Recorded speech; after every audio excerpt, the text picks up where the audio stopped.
দোয়া দিয়েই কি সব হয়েছে? দোয়ার সাথে চেষ্টা করেন নাই তিনি? এমনকি বদর যুদ্ধের দিনও তিনি কূপ দখল করলেন, ভালো জায়গাটাতে শিবির গাড়লেন, সৈন্য বিন্যাস করলেন, সব কিছু যখন ঠিকঠাক মতো হয়ে গেল, তারপরে বৃষ্টি আসলো আল্লাহর পক্ষ থেকে, তিনি দোয়া করা শুরু করলেন। এই দোয়ায় আল্লাহ পাক ফেরেশতা নাজিল করলেন।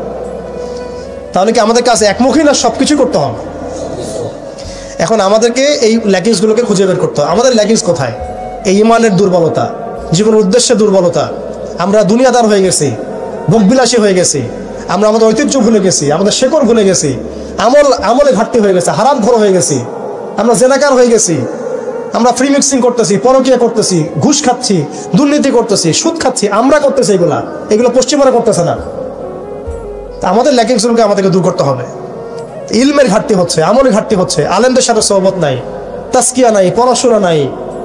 কি করতেছি ভাই আমরা? আসলে কি জন্য আসছি আর কি করতেছি? এইখান থেকে ভবিষ্যৎটা হচ্ছে এই যে ইনশাআল্লাহ এই দিন বিজয় লাভ করবেই। আজকার কাল হোক, আল্লাহ পাক এমন জামা, এমন ইমারা, এমন আল্লাহর সেনাবাহিনী তৈরি করবেন যারা আস্তে আস্তে আস্তে আস্তে পর্যন্ত জয় করবেন। এটা লেখা হয়ে গেছে। ইমামুল মাহদী আসবেন, লেখা হয়ে গেছে। এমন একটা সমাজ ব্যবস্থা আমরা দেখেছি 1400 বছর আগে, যে সময়টাকে ইতিহাস দুটা শব্দে আইডেন্টিফাই করে, আইয়ামে জাহিলিয়াত। এক কথায় আইয়ামে জাহিলিয়াত, অন্ধকারের যুগ। অন্ধকারের যুগ, দ্য এজ অফ ডার্কনেস, অন্ধকারের যুগ।